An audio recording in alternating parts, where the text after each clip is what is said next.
Welcome to Conversations with the USA Racewalking Foundation. Hey guys, we're here today to talk about a very sad part of racewalking, which was that we lost Al Hepner 20 years ago today.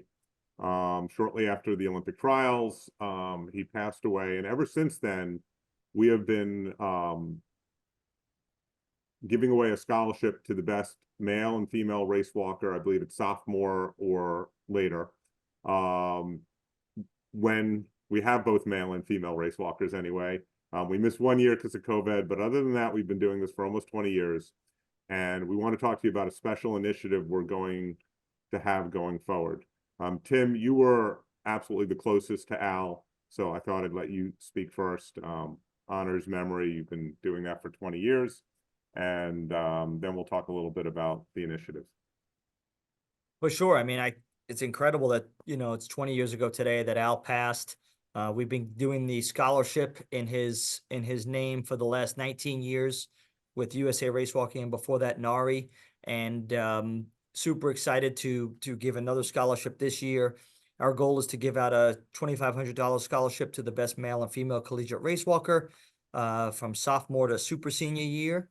And we want to continue that legacy. We want to continue it for many years to come, which is why we have this initiative that Jeff alluded to. And we also have Gary Westerfield here. He has worn every hat in race walking since I've known him and long before I've known him. He has been an Olympic official. He has coached some of the best athletes in the country. He has promoted race walking. He's published scientific papers on race walking, but he also had a very special bond with Al. So I thought it'd be appropriate to have Gary say a few words about our friend Al. Well, Jeff, you may not have known, but before I met you, I was a 50K race walker. So I share that bond with Al. But something on a very personal level, in addition to being a judge at a number of his races and the last Olympic trials that Al walked in, we have the same birthday. I'm a little older than Al would be now, but it was nice to share a birthday with somebody. And Al was a special guy, always had a smile on his face and was very polite to all of us. So I don't know what else to say, but I'm going to make a contribution to this fund and Thank you, Gary. Make it substantial. You're welcome. That. So I'll fill in a few things that I think everybody would agree. Al was one of those people who was just a positive force. And, he'd be racing, he'd be cheering people on who weren't elite. He'd be cheering people on who were elite.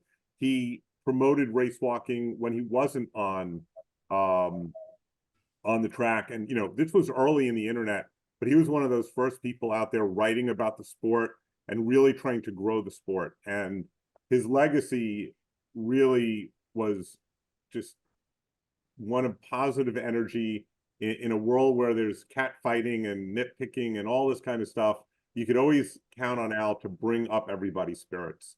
And we'd like to continue that. What a lot of people don't know is that this scholarship has been funded by a person at any given time since it started. So Elaine Ward started in NARI, which is where USA Racewalking Foundation comes from. And she personally financed most things, including the scholarship. Jeff, I have to go now. Okay. See you, Thanks, Gary. Okay. All right. Bye-bye. Let's see if Gary correctly shuts off his iPad. Okay. Technology whiz was not what I put down with Gary. I don't want to kick him out because then I think he can't come back into my meeting. But anyway, it was always funded by one person. So first it was Elaine Ward. Then I don't really know what happened when Tom Easler and AC Hyman took over, but I assume AC was funding it for those few years. And then when we took over, somebody else has been funding it. And our concern, and you said my initiative, is not really my initiative, it's our initiative, is that if we lose the person who's currently paying for it, we don't want the scholarship to go away. We have a commitment from that person to continue to pay for it. And what we've said is, for 10 years, will you continue to pay for this? And they said yes.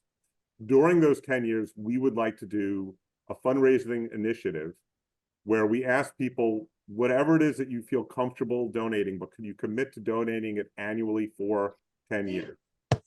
And we've already got over $25,000 in commitments just from a few phone calls. We haven't gone public with it. This is our kind of coming out for this initiative. So we're asking people if you can make a donation, and just let us know either in the comments or an email to me or DM, whatever you prefer, that you'd be willing to do this for 10 years. We're then going to take all of the money that's raised, spend none of it, put it into an investment account like the S&P 500 index fund or something like that, and just let it grow for 10 years. With the idea that 10 years from now, when Tim and I are old fogies and we're handing the USA Race Walking Foundation off to the next generation, they don't have to do the heavy lifting of fundraising. The money will be there, and it will be more determining who is worthy of the scholarship, who is keeping Al's memory alive. It will kind of be on autopilot. So I'll put a link in the description of this video where people can donate. We'll send this video out on email and social media, where we'll also have the link. If anyone has any questions, by all means, let us know. And a few people have said, well, I may not be around for 10 years. Let me give you a lump sum donation now.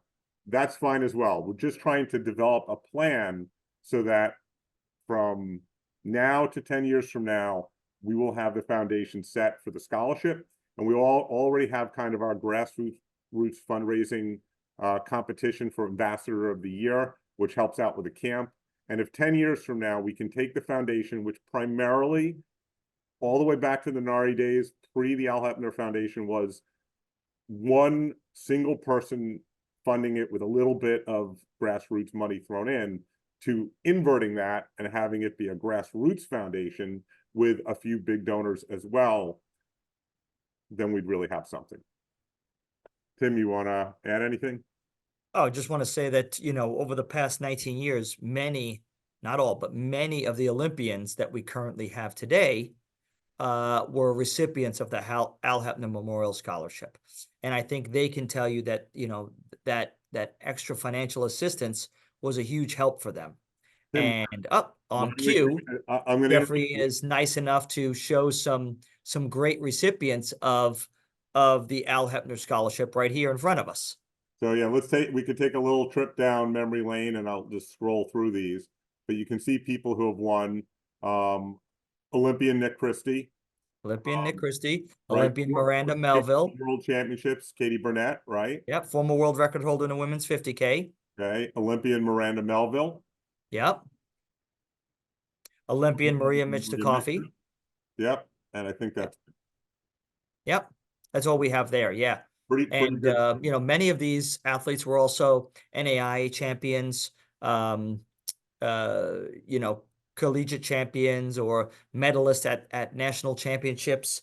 And I think that they can, they would attest, if they were on the call today, that how much that financial assistance helps. We all know college is tough. And to have that little bit of extra financial assistance, and to have it, in honor and in memory of Al, I think is a great attribute to the hard work and dedication of all of us in the community. And we'd like that to continue. And I think it's very safe to say college is a lot more expensive today than it was when we went. And Olympians do not make money from being Olympic race walkers. I won't quote numbers, but I remember you quoting numbers about how much each Olympiad cost you and how much in debt you were. And, I looked at someone like yourself at starting your adult career at 40, not at 22 like I did. And so I had an 18-year head start on my career. So a scholarship like this is really great because it can take a little dent out of that. And, today's race walkers can't make a career out of race walking. They have to have a backup career that when they're done race walking, they've got a college degree and can do something else. And so this Exactly. really helps with that. Yep. Great. Thank everybody for their time. Appreciate any and all donations. We don't take any fees out of this at all. 100% goes to the athletes. So thank you very much. Thank you.